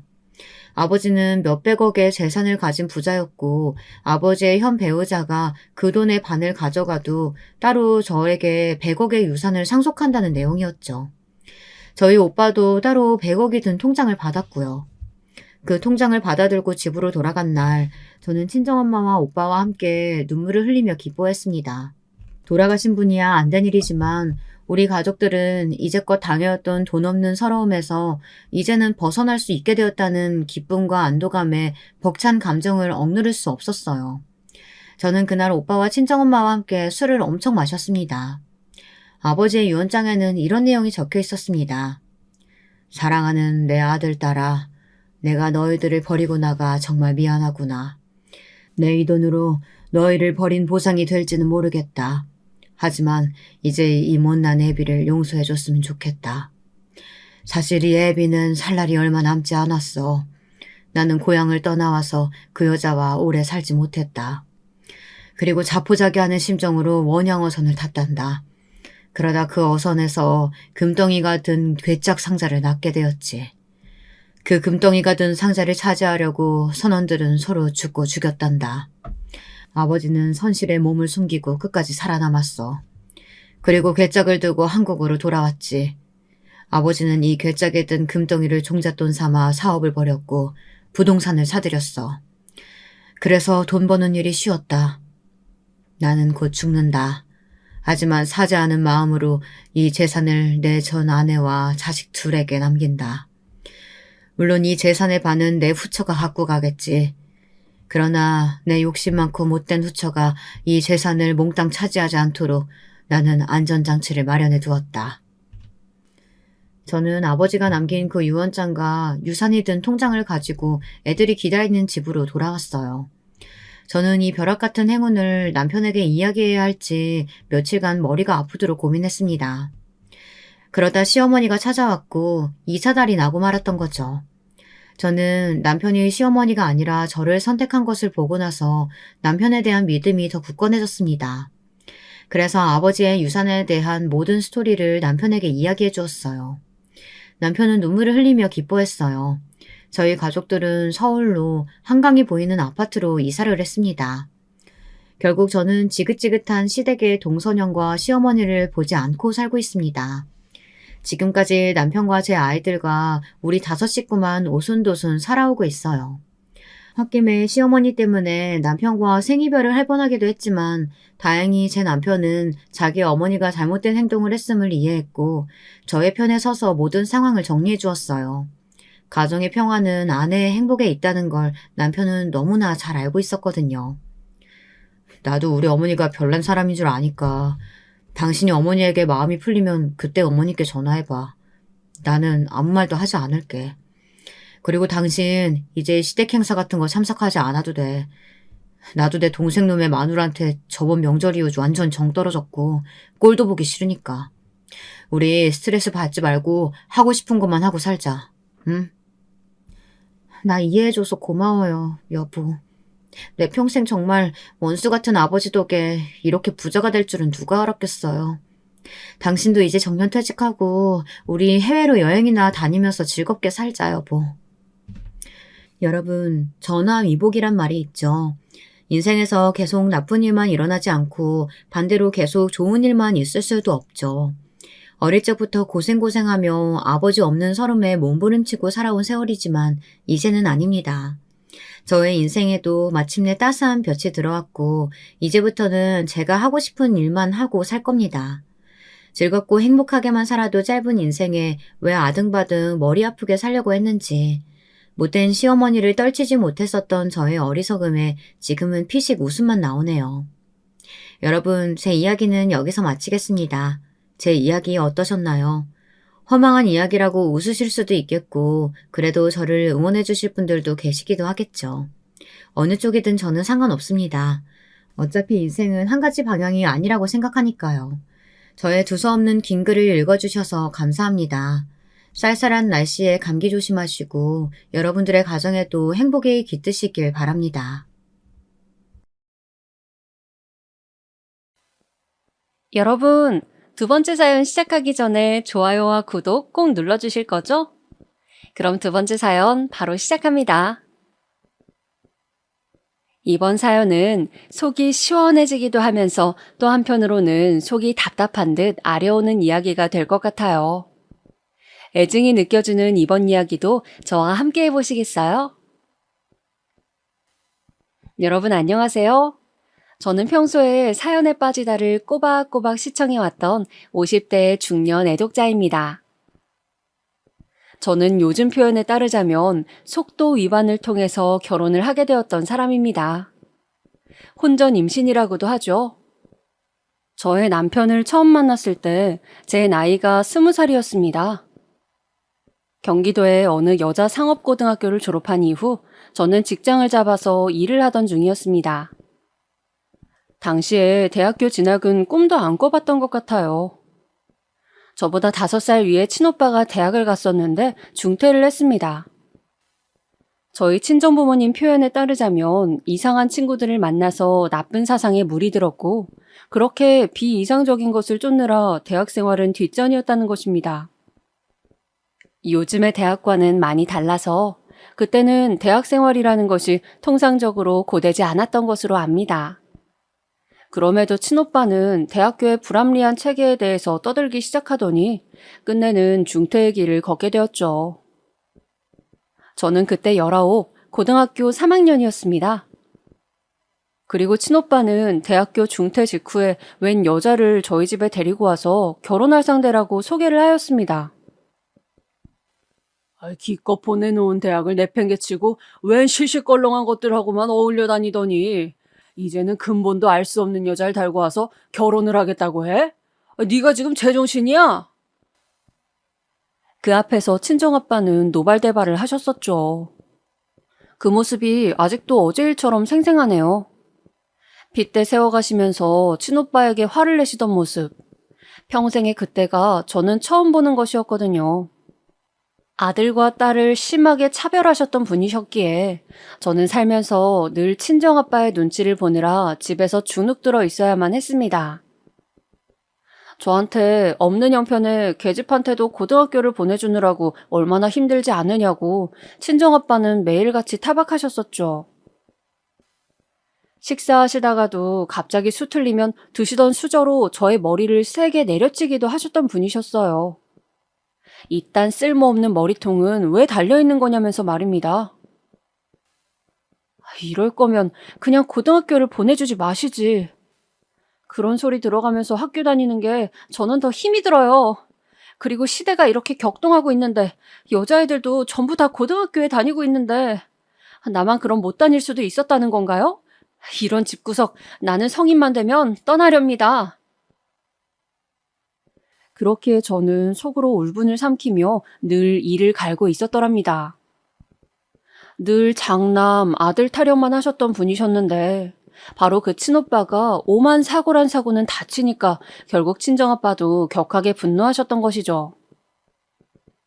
그래서 저는 친오빠에게 소리를 지르는 친정아빠의 모습이 또 그런 친정아빠에게 말대꾸를 하며 잘한 것 하나 없는데 고개 빳빳이 들고 대드는 친오빠의 모습이 그 순간 우습고도 고소하였습니다. 제가 그런 심보를 속에 품고 있었기에 일이 잘못 틀어졌던 걸까요? 친오빠는 결국 자기보다 2살 많았던 그 여자에게 단단히 홀린 것을 벗어나지 못하였고 저희 가족을 버린 채 떠나버렸습니다. 아예 연락도 두절되었어요. 저희 가족은 그 여자에 대한 정보를 알지 못했기에 발만 동동 구르게 되었죠. 바로 그 충격 때문이었는지 친정아빠는 얼마 후 쓰러지셨습니다. 당시에는 정확한 내용을 알지 못하였지만 지금 와서 생각해보면 친정아빠는 뇌졸중으로 쓰러진 것이었고 그 때문에 후처가 잘못되어서 돌아가시기까지 한 것이었습니다. 친정아빠가 돌아가셨을 때 저는 고작 20살이었죠. 집에 남겨진 것은 친정엄마와 저 둘뿐이었습니다. 친정부모님은 일찍이 사이가 별로 좋지 못하셨어요. 친정아빠의 성격이 워낙 거칠고 제멋대로였고 친정엄마는 제가 9살 때 부상을 당하셔서 그 후유증으로 계속 고생을 하셨습니다. 고관절을 잘못 다치셨었는데 그 당시에 적절한 치료를 받지 못한 게 커다랗게 불어난 눈덩이처럼 후유증을 불러왔던 것이에요. 그래서 걸음걸이가 영 이상하였고 통증 때문에 늘 인상을 쓰시느라 얼굴의 표정은 구겨진 상태였습니다. 제가 중학교 때쯤부터는 얼굴에 그늘, 우울함이 자리하기 시작하였고요. 그러셨던 친정엄마는 친정아빠가 돌아가신 직후부터 심한 감정의 기복을 겪기 시작하셨습니다. 저만 보면 자꾸 저를 앞에 앉혀놓고 지난 인생의 모든 이야기를 하려고 드셨어요. 외갓집이 기구한 사연을 지닌 집안이라서 친정엄마의 인생에는 상당한 굴곡이 있었거든요. 저는 이미 익히 들어서 다 알고 있는 이야기였음에도 반복해서 들어드리려니까 미칠 노릇이었어요. 바로 제가 이러한 상태일 때 만났던 사람이 남편이었던 것입니다. 여름이 저물어가던 시기였어요. 사람을 지치고 괴롭게 만들었던 기나긴 폭염이 꺾이고 가을에 선선한 바람이 불어오던 시기에 꼭 그만큼의 존재로 제 일상에 들어온 남자였습니다. 이 사람이 가자는 대로 이끌려가면 나의 인생은 다른 모양으로 펼쳐지지 않을까? 음울한 과거의 순간들을 모두 저버릴 수 있을 것만 같아. 저는 그런 생각에 사로잡히고 말았습니다. 남편은 저보다 6살 위로 당시에 26이었죠. 저에게 먼저 다가온 남편을 저는 뿌리치지 못했고 그렇게 연애를 시작하게 되었습니다. 그리고 그 해의 연말에 저는 임신 사실을 알게 되었죠. 12월의 끝자락이었습니다. 임신 사실을 눈치채자마자 당혹스럽고 눈앞이 깜깜해지더라고요. 너무 갑작스러웠으니까요. 관련 지식도 전무했고 사회 경험, 노련함 이런 것 하나 아무것도 갖추지 못했던 저였습니다. 기댈 곳이라곤 친정엄마뿐이었죠. 저기 엄마 있잖아요. 혹시 내가 일찍 결혼이라도 한다 그러면 엄마는 괜찮을 것 같아요? 내가 결혼해버린다고 치면 엄마는 혼자 있게 되잖아요. 제가 이렇게 조심스레 친정엄마의 심기를 거스르게 될까봐 눈치를 보면서 물었을 때였는데요. 친정엄마가 제 예상과는 달리 오묘한 표정을 지어 보이고는 마는 것이었습니다. 네 나이가 몇인데 벌써 그런 얘기를 해? 그런데 한다면 하는 거지. 나도 언제까지 계속 혼자 있지는 않을 테니. 그렇게 중얼거리시는 반응에서 필시 친정엄마에게 만나는 상대가 있을 것이란 직감을 하였습니다. 그렇지 않고서야 예사로 저런 발언을 하실 분이 절대 결단코 아니었거든요. 친정엄마를 예의주시한 결과 동네의 슈퍼 아저씨와 아주 긴밀한 사이라는 것을 알 수 있었습니다. 그 아저씨는 아내가 바람나서 가출한 이후에 줄곧 혼자셨거든요. 너무 짧게 만난 사람인데다가 아직 아이를 낳고 결혼을 할 정도의 마음인지도 확신이 없어서 고민이었는데 엄마가 저렇게 지내게 되셨단 것을 아니까 뭐라고 할까? 나도 그냥 내 길을 무심히 걸어버려야겠다는 생각이 드네. 그런 충동에 사로잡힌 저는 남편과 같이 새해를 맞이하면서 임신 사실을 고백하였습니다. 그리고 남편은 그 사실을 알자마자 저에게 결혼하자고 말을 하였어요. 제가 100% 확신을 하지 못한 상태인 것을 눈치채고는 아주 적극적으로 저에게 설득을 하기 시작했습니다. 그렇다고 네가 뱃속의 생명을 저버릴 수 있는 그런 냉정한 사람은 아니잖아. 그렇지? 나랑 결혼해서 낳는 것 말고 네가 가진 선택지가 있을 것 같아? 아니야. 그러니까 현실적으로 판단해. 우리가 낳아서 잘 키우면 돼. 너랑 내가 함께라면 우리는 분명 해낼 수 있을 거야. 나 믿고 따라와 주라. 저의 손을 꼭 붙잡고 구구절절 떠드는 남편을 향해 제가 고개를 끄덕였던 순간에 모든 것이 결정 나버렸습니다. 저는 그 다음에 바로 시부모님을 찾아뵙고 그때 처음 인사를 드리면서 결혼 허락을 받았습니다. 남편의 집안은 부유함과는 거리가 멀었습니다. 하지만 쪼들리면서 사느라 힘겹게 입을 뻐끔거리며 숨을 쉬어야 했던 친정의 집안과 비교를 하자면 훨씬 나은 편에 속하였습니다. 작게 살림 차려서 같이 살기 시작할 때부터 저는 남편의 진면목을 알 수 있었답니다. 짧은 연애 기간과 짧은 안목으로는 남편의 진짜 성격이나 성정 같은 것을 제가 파악할 수 없었던 거예요. 꽃다운 나이 21살이었고 저는 예기치 못한 임신과 결혼을 겪으며 점점 불러오는 배 때문에 너무너무 힘들고도 우울하였습니다. 바깥 풍경만 봐도 나는 이렇게 있는데 다른 사람들은 모두 자유롭고 즐겁게 사는구나 이 생각이 들어서 미칠 것 같았어요. 배가 불러오면서 원래 다니고 있던 직장도 그만둬야 했고요. 입덧과 사투를 벌여가며 저는 집안에서 남편만 오매불만 기다렸습니다. 저는 남편이 자기 사회생활보다는 그래도 임신한 어린 나이의 아내를 더 위할 줄로만 여겼어요. 당연히 그렇게 생각했건만 아니더라고요. 오빠, 또 술 마시고 들어온 거야? 이번 주 내내 하루도 빠짐없이 술 마시고 온 거 알아? 어쩜 사람이 이래. 말로만 안 마시겠다 해놓고 안 지키면 그게 사람 우롱하는 거 아니면 뭐야? 내가 바깥 생활 좀 하다 보면 술도 마시고, 집에 오는 게 늦어지고 그런 거지. 너는 종일 집에만 있는 애가 뭐가 그렇게 맨날 불만이 많아서 나한테 화풀이야. 심심해서 뇌가 어떻게 됐냐? 결혼 직후부터 출산일까지 저희 두 사람은 대부분의 날을 싸웠습니다. 이건 과장을 보태지 않은 사실이에요. 가장 행복하고 깨를 볶으면서 지냈어야 할 신혼 초기에 저희는 그렇게나 자주 싸웠는데 모든 원인은 다 술 때문이었습니다. 남편은 언제나 그 술, 그리고 술자리를 저보다 더 우선순위에 두었어요. 자기 입으로는 절대 아니라고 하는데 행동으로는 이미 그렇게 보였던 걸 어쩌나요? 연애 기간 동안에는 알지 못한 면모였어요. 자기 아이를 임신한 어린 아내를 두고 새벽 3시까지 술 마시다가 들어오던 남편. 늘 만취 상태로 돌아왔죠.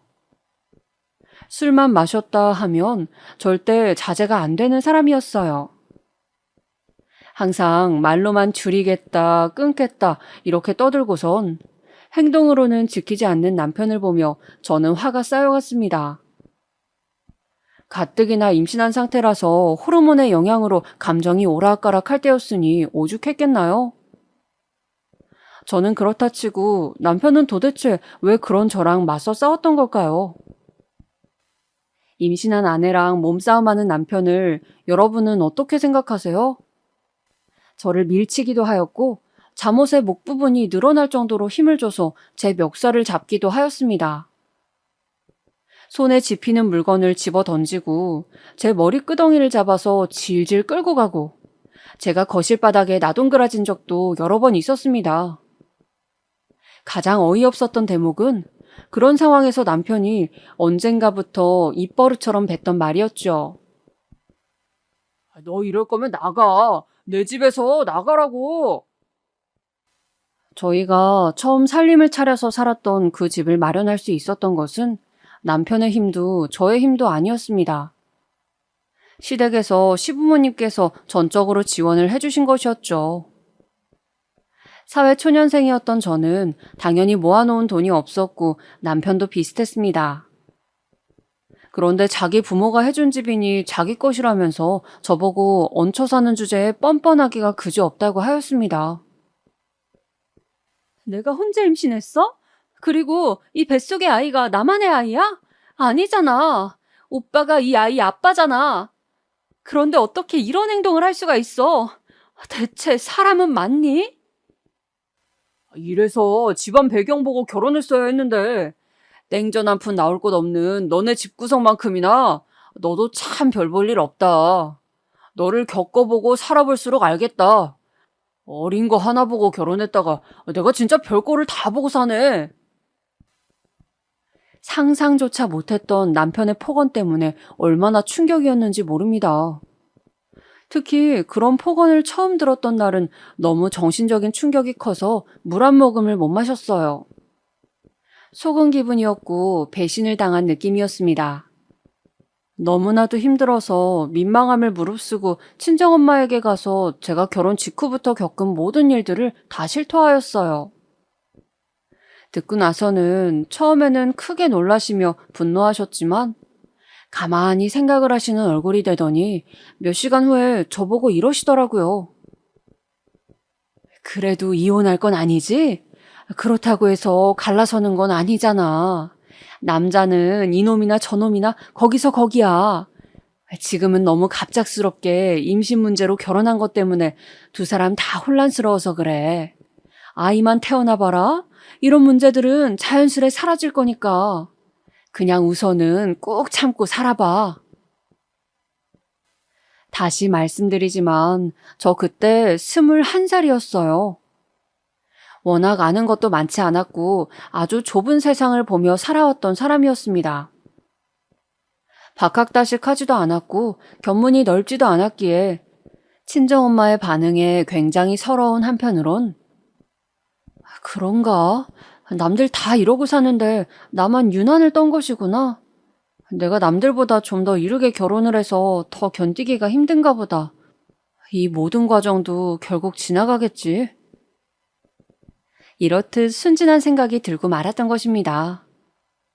모처럼 친정집에 가보았던 저는 다시 신혼집으로 돌아갔죠. 남편하고는 임신 막달까지 신경전을 벌이면서 싸워댔습니다. 어느 날은 술을 또 진탕 마시고 와서 곧바로 자려고 하길래 양말이랑 겉옷을 제가 벗겨주는데 그 순간에 보니까 웬 여자 화장품이 묻어있는 게 보이더라고요. 코를 박고 냄새를 킁킁 세게 맡아보니까 여자 향수 같은 내음이 맡아졌고요. 저 그때 진짜 서럽고 화가 나서 남편의 등짝을 세게 후려쳤습니다. 그랬더니 남편이 아이씨 짜증나게 이런 말을 중얼거리면서 누워있는 그대로 발길질을 막 날린 겁니다. 제가 그 발길에 그만 배를 맞아버렸어요. 갑작스런 충격에 저는 얼어붙어 있는데 남편은 인상을 팍 쓰면서 계속 그대로 잠을 청하고 있고 제가 그때 하혈을 조금 했습니다. 점점 배가 너무 아파와서 눈물을 줄줄 흘리며 남편을 손으로 막 때렸어요. 미쳤니? 네가 아빠야? 네가 이 생명을 책임질 수 있는 아빠 맞냐고? 뱃속 애기 잘못되면 내가 너 가만 안 둬. 제가 악에 받쳐서 그렇게 외쳤을 때 실눈을 뜨던 남편이 던진 말이 가관이었습니다. 네가 나를 가만 안 두면 뭐 어쩔 건데? 배가 아프면 병원에 지금 가보든가. 유난이야 하여간. 잘못했다면서 빌어야 마땅할 상황이었는데 남편은 너무나도 태연자약했습니다. 제가 그 당시에 친한 지인들이 있었거나 조언을 구할 사람들이 있었다면 다른 선택을 내렸을 텐데 고립된 외딴섬이었던 저는 아무것도 할 수가 없었습니다. 남편은 저희 집안을 얕잡아보고 저에게 함부로 굴고 있었지만 당시에 저는 그런 판단도 제대로 하지 못했던 것이죠. 그때 제가 또 어리석은 생각을 하고 맙니다. 그래, 설마 우리 아기가 태어나고 나면 달라지겠지. 그래도 아빠가 되고 나면 건실하게 생활하는 모습으로 바뀌겠지. 내가 연애 시절에 봤던 그런 다정한 사람으로 다시 돌아올 거야.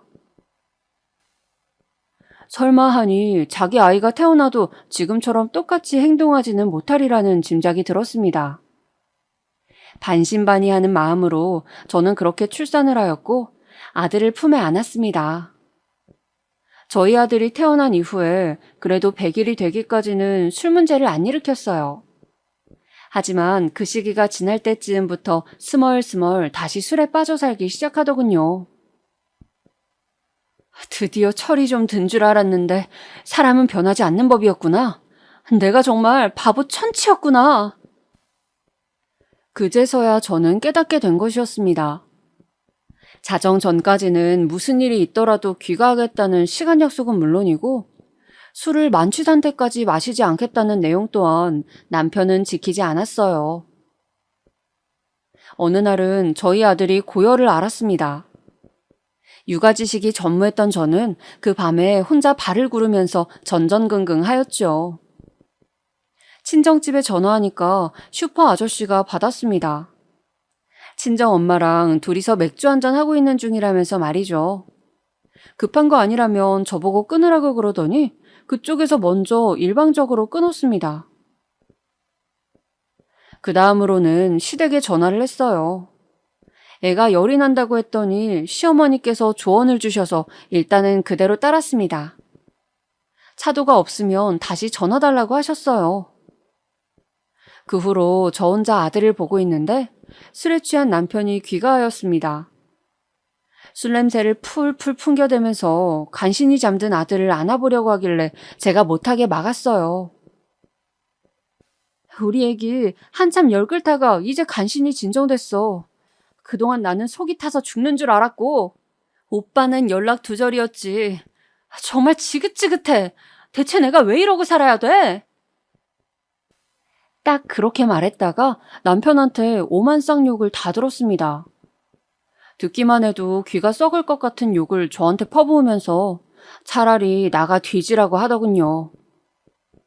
남편은 식탁 의자를 한 개 부수고 나서야 성에 찼는지 자러 들어갔습니다.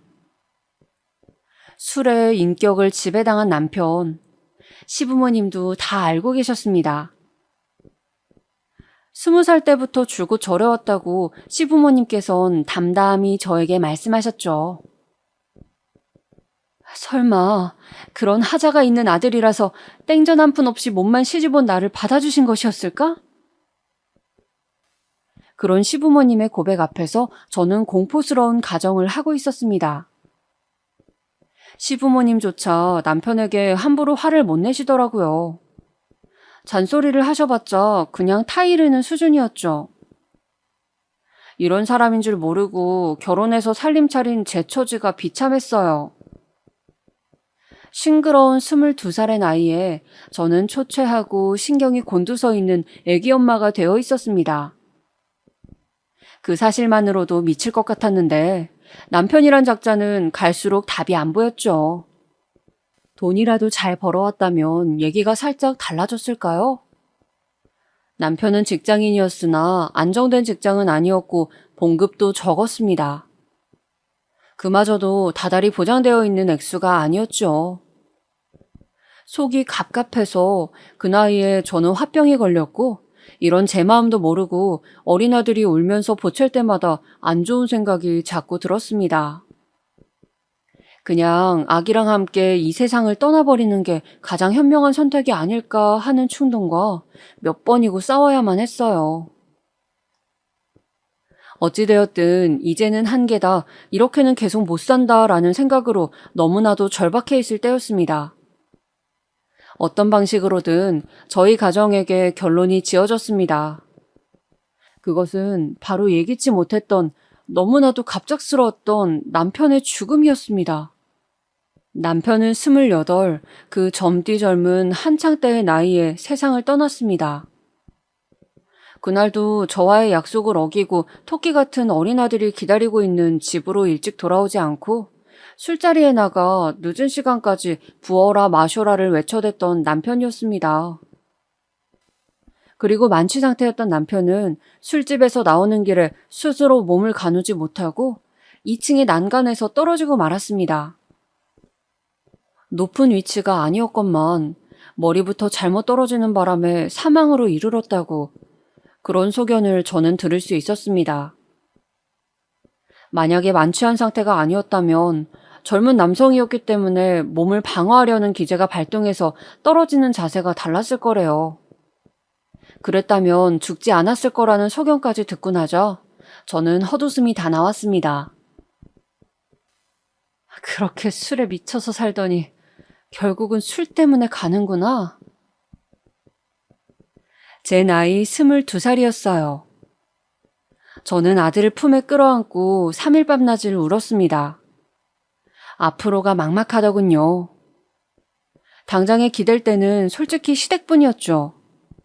신혼집은 당장에 처분이 되었고 저는 시댁으로 아들과 함께 들어가 살게 되었습니다. 제가 친정을 생각 안 해본 것은 아니었으나 거절당했어요. 친정엄마로부터 집에 들어와서 같이 지내길 원하지 않는다고 그렇게 직접적인 말을 듣고 말았습니다. 그 말을 듣고서도 제가 막무가내로 쳐들어갈 생각이 들진 않더라고요. 저는 시부모님으로부터 지원을 받아보고자 시댁에 들어간 것이었으나 실상은 아주 달랐습니다. 온갖 집안일은 저의 차지가 되었어요. 아이 돌보는 것만으로도 벅찬 시기였으나 저는 시댁의 오만 잡무를 해내야만 했습니다. 아침 7시면 식탁에 아침밥을 딱 차려놔야 했고요. 내 아들 잡아먹은 년. 시어머니께서 TV를 보며 저 들으라고 중얼거리시는 말을 듣고도 애써 모른 척하며 지내야 했습니다. 그래도 당신들의 손자가 있으니 시간이 지나면 너그러워지실 것이라고, 마음을 열어주실 것이라고 믿으며 기다리고자 했습니다.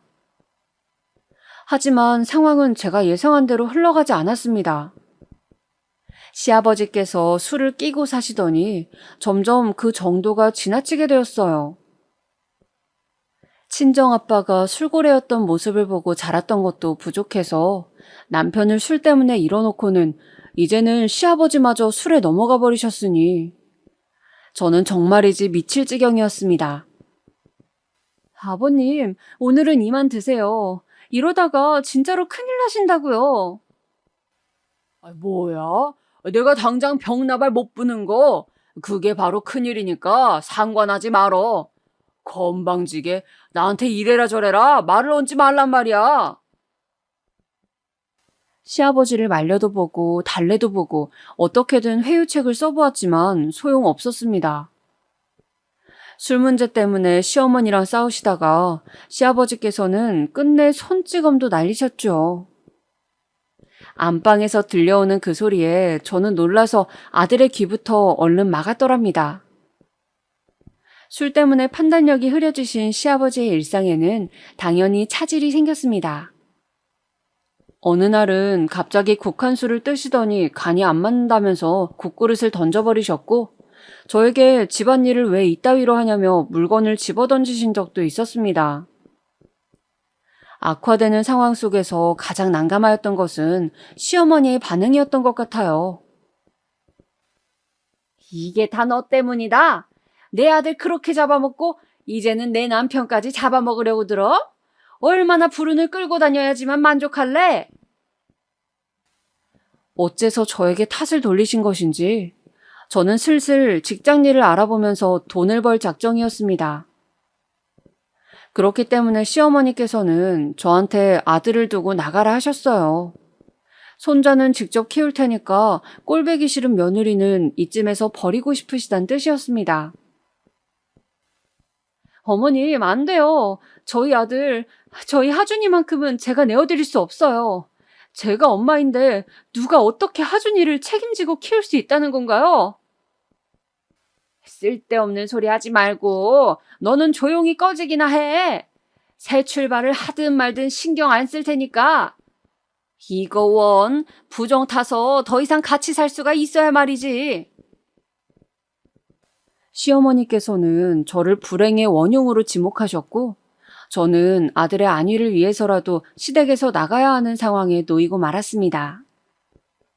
결국 저는 제 의지와 상관없이 시댁에서 쫓겨났어요. 짐가방만 하나 달랑 던져준 채로 저한테 나가라고 하셨습니다.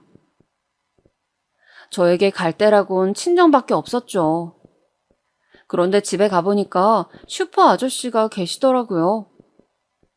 저를 보자 머쓱해 하시면서 댁과 저희 친정집을 오가면서 지내고 계시단 말씀을 하였습니다.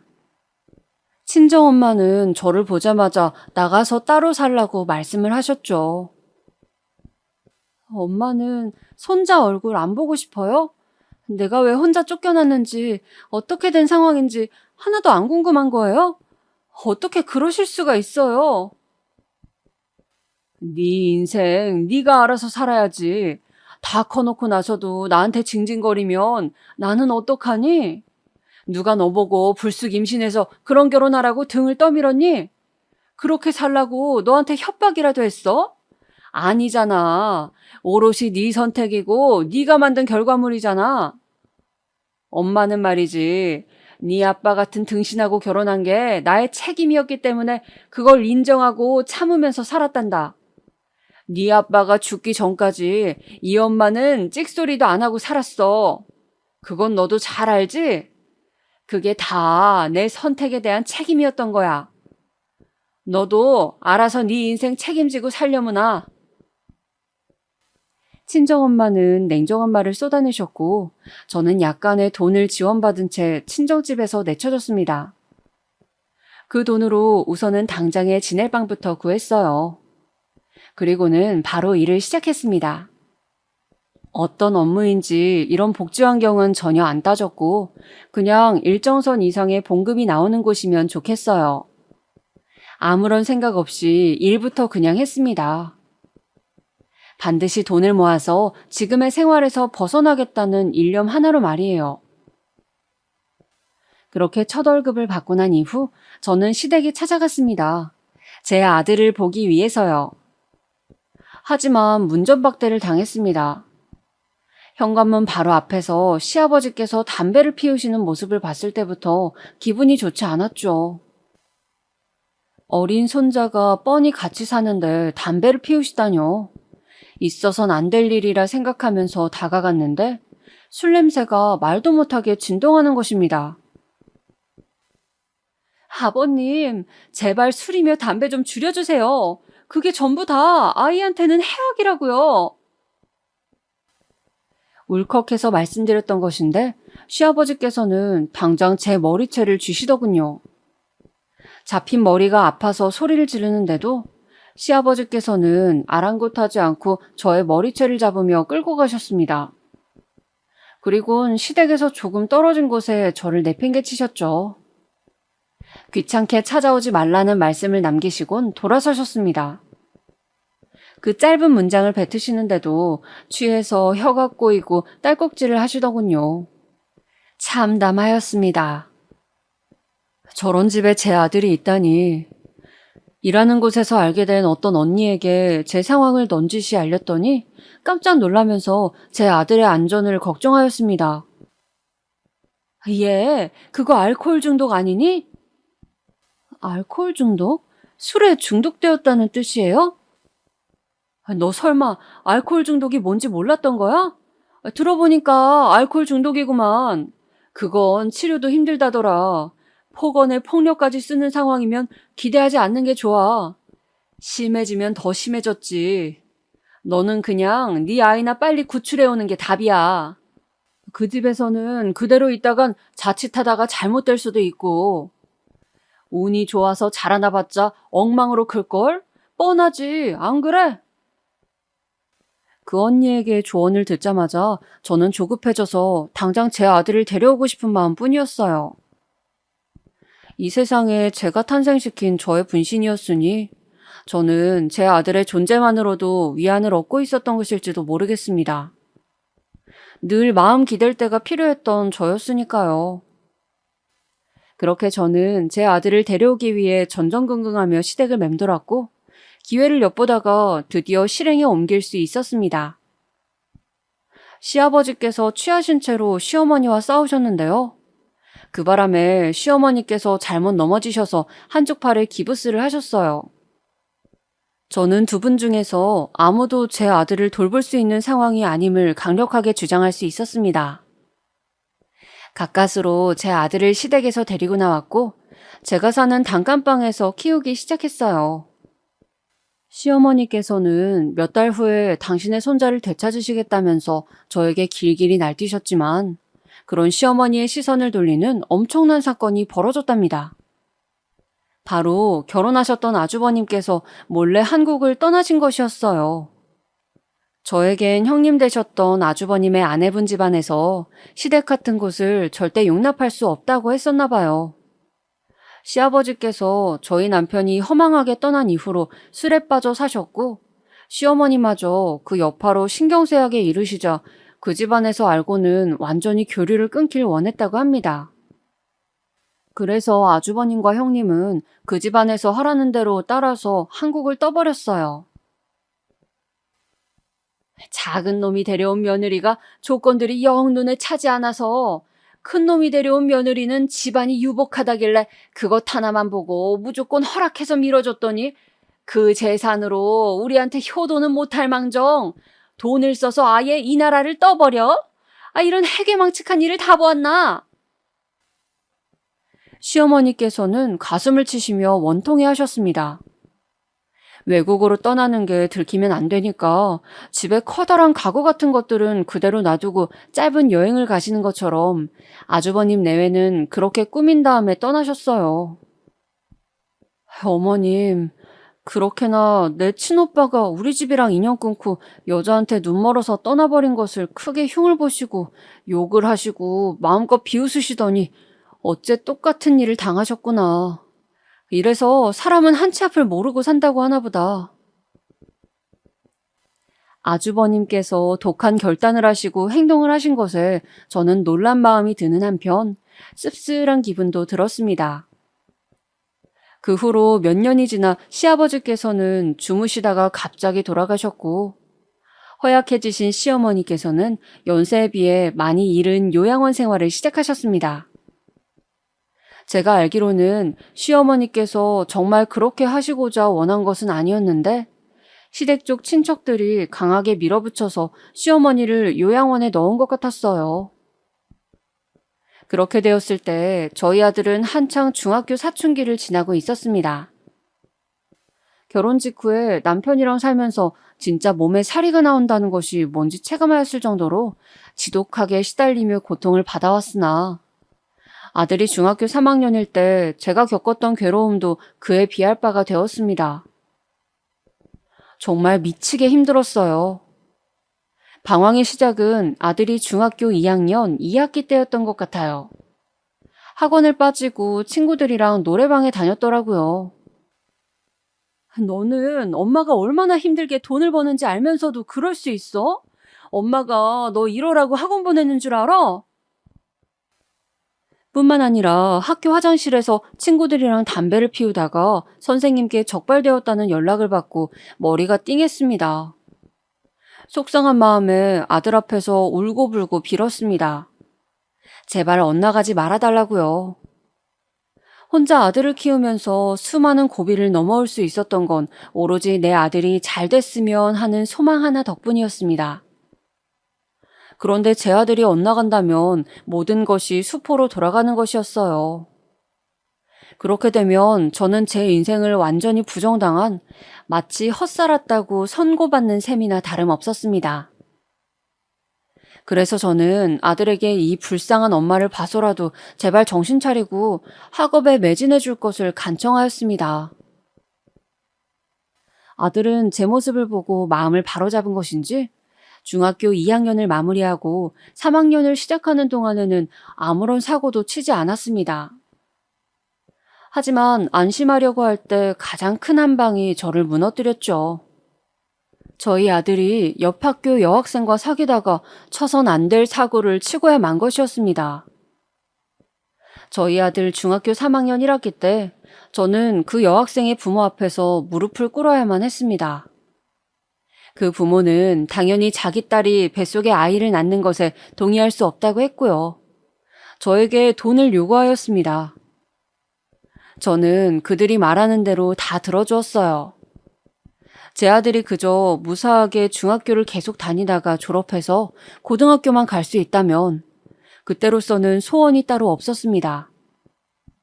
조용히 덮어지길 원했던 저의 간절한 바람은 들어졌지만 그 후로 아들은 또 엇나가기 시작했습니다. 일부러 저에게 반항한 것이었는데 이유란 너무나도 어이가 없었습니다. 이게 다 엄마 때문이야. 엄마만 아니었어도 나는 걔랑 둘이서 한 생명을 책임질 수 있었어. 그런데 엄마 때문에 다 망쳤고 걔는 학교까지 전학 가버렸다고. 다시 바로잡을 기회 따위는 이제 없잖아. 다 끝났으니까. 엄마는 평생 이 죄책감에 살아야 돼. 책임을 어떻게 질 수 있었다는 것일까요? 저는 남편을 만났던 나이 20살 성인이었고 당시 직장을 다니고 있었음에도 한 생명을 책임지는 게 미치도록 벅찼습니다. 그런데 어떻게 고작 중학교 3학년짜리가 생명에 대한 책임을 논한다는 것입니까? 그리고 제가 그걸 막았기 때문에 저는 죄책감 속에서 살아야 한다고 아들이 말했습니다. 엄마는 네가 잘 되길 바랄 뿐인데 이게 그렇게나 어려운 일이었구나.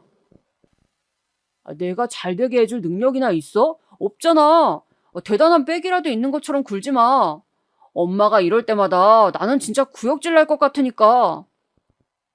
사춘기를 지나고 있는 나이에 아들이 하는 말이니 반쯤은 걸러들어야 한다고 저의 이성이 외치고 있었으나 저의 감성은 제멋대로 상처를 받고 말았습니다.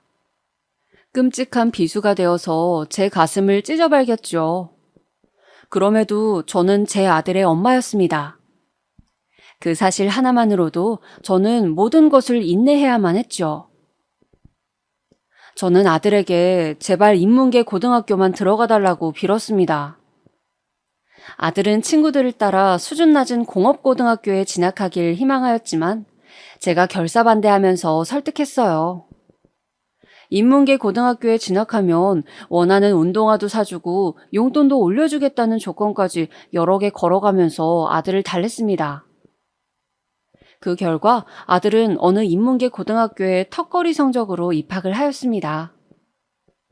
저는 저의 전철을 밟지 않고 제 아들만은 부디 더 많은 것을 배우고 또 누리고 살길 바랐습니다. 그것이 저라는 존재가 지닌 사명이라고 여겼어요. 그래서 눈 밑에 항상 짙은 다크서클을 달고 살며 만성 피로에서 벗어나질 못해도 몸이 부서져라 돈을 벌었으며 아들을 뒷바라지하였습니다. 아들은 고등학교 2학년 때부터 조금은 늦었지만 학업에 관심을 가지기 시작했어요. 주변 친구들이 모두 미래를 그리며 공부하는 모습을 보고 충격을 받았다고 하더라고요. 사달라는 문제집, 가고 싶다는 학원 다 들어주었습니다. 남들보다 뒤늦게 본격적인 공부에 뛰어든 탓에 아들은 내신 관리에서는 끝내 조금 뒤처졌습니다. 그러나 수능 시험에 주력하였고 바야흐로 수능날이 되었을 때 괄목할 만한 결과를 낼 수 있었습니다. 사실 그 성적은 아들이 받아본 성적 중에서 가장 뛰어난 결과표였어요. 이걸 두고 소위 수능 대박이라고 하더군요. 그렇게 아들은 꿈에도 생각하지 못했던 수준의 대학교에 턱걸이로 입학할 수 있었습니다. 세상에, 이렇게 많은 학비가 든다고? 지금 숫자가 이게 몇 자리야? 4년 동안 뒷바라지 하려면 이 악물어야겠구나. 저는 4년제 사립대학교에 들어가는 어마어마한 비용을 보고 기절할 뻔하였습니다.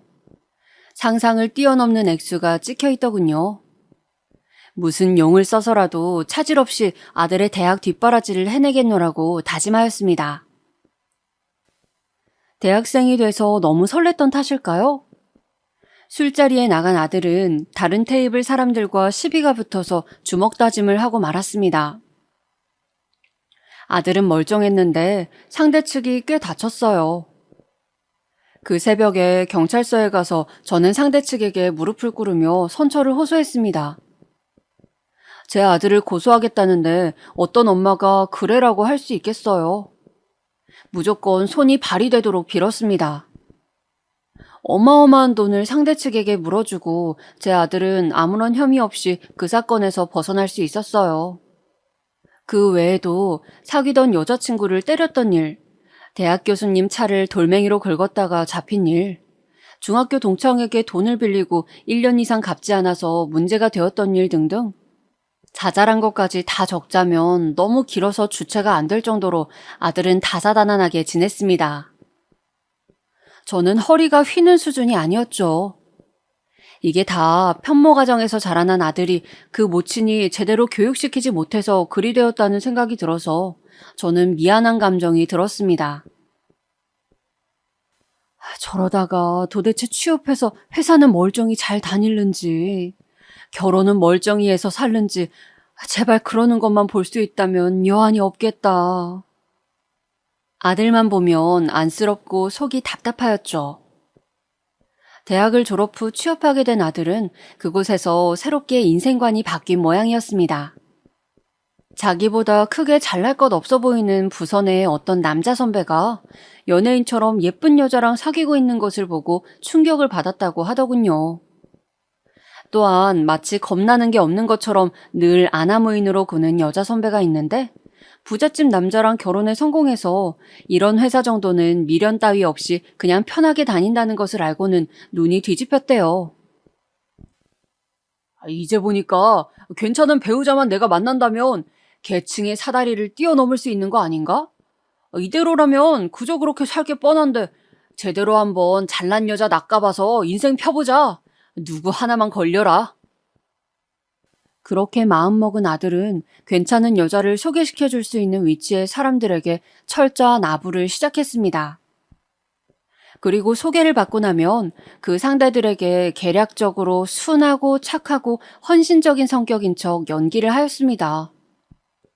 걸려든 상대들 중에서 아들이 가장 마음에 들어한 상대는 대형 병원에서 인턴으로 근무하고 있던 의사였습니다. 도시락까지 싸다 바치면서 그 의사에게 구애를 해댔고 결국 1년 만에 결혼에 꼴이 날 수 있었어요. 솔직히 남자 소개는 많이 들어왔는데 하준 씨를 선택한 건 그 순수한 마음 때문이었어요. 늘 도시락을 손수 싸다 주는 정성에도 감동했고요. 돈 많은 남자, 잘난 남자도 좋지만 하준 씨처럼 오로지 저만을 바라보는 지고지순한 남자가 더 좋다는 걸 알게 됐죠.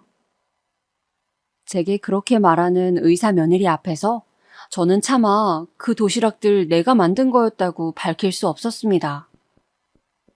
제가 오래 살았던 집이 재개발 철거 예정 지역이었기 때문에 아들의 결혼에 맞춰서 저는 최장 1년을 보고 아들 부부와 우선은 같이 살기로 하였습니다.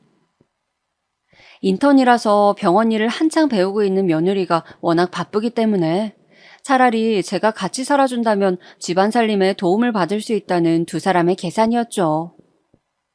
저는 순순히 집을 처분하고 아들 부부와 살았습니다. 내 아들이 결혼을 하다니, 내가 의사 며느리를 뒀다니 이게 정말 꿈이 아니구나. 이제야 실감이 나. 저는 아들 부부의 집에서 살림을 하며 소소한 행복을 느꼈습니다. 그런데 제가 한 집에서 살면서 관찰을 해보니 아들이 며느리에게 너무 설설 기더군요. 대화를 하다가도 며느리가 안색이 나빠지면 바로 말을 중단하고 그 눈치를 살피기 바쁜 모습에 저는 황당하기도 했고 안쓰럽기도 했습니다. 너무 차이가 나도록 잘난 아내를 만나서 아들이 길을 못 펴고 사는구나 싶어서요.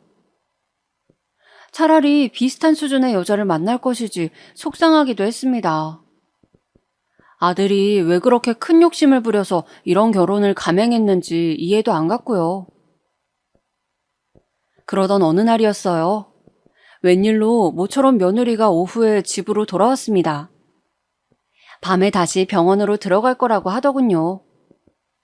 아들의 퇴근까지는 많이 남아있으니 그럼 둘이서 이른 저녁을 먹자고 했어요. 제가 밥을 차리는 동안 며느리는 소파에 앉아서 휴대폰만 했습니다. 그리고 밥을 먹는 동안에도 계란말이가 너무 건조하다, 찌개에 이런 부드러운 두부 넣지 마시라 등등 잔소리를 저에게 날리길래 내심 기분이 안 좋았습니다.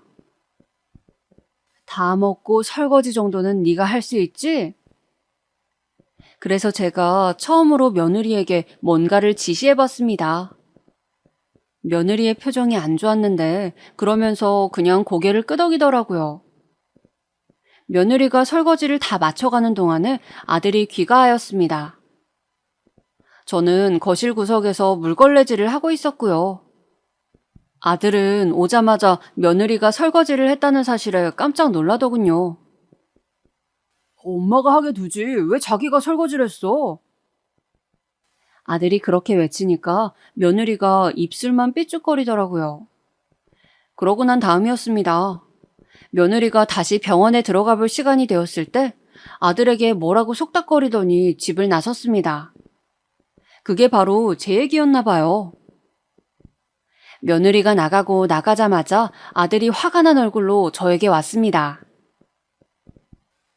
엄마, 내 와이프가 엄마처럼 천한 신분인 줄 알아? 왜 주제를 모르고 나대? 천한 신분? 지금은 얼굴만 봐도 짜증나. 당장 나가! 나가라니? 어딜 말이니? 밖으로 나가라고. 여긴 엄마 집도 아니잖아. 우리 부부 집에 얹혀 사는 짐짝이지. 그러니까 당장 나가. 밖에 나가서 뭘 잘못했는지 처절하게 깨닫고 반성해. 그 전까진 절대 못 들여보내줘. 이미 해가 저문 밤중이었는데 저보고 나가랬습니다. 딱히 갈 데가 있는 것도 없는 저의 처지를 너무나도 잘 알면서 말입니다. 눈물이 핑 돌더군요. 더 초라해지기 싫어서 겉옷이랑 지갑을 챙겨서 집 밖으로 나갔습니다. 그날 찜질방에서 밤을 꼴딱 새는 동안 수건으로 눈물을 얼마나 문질러 닦았는지 몰라요.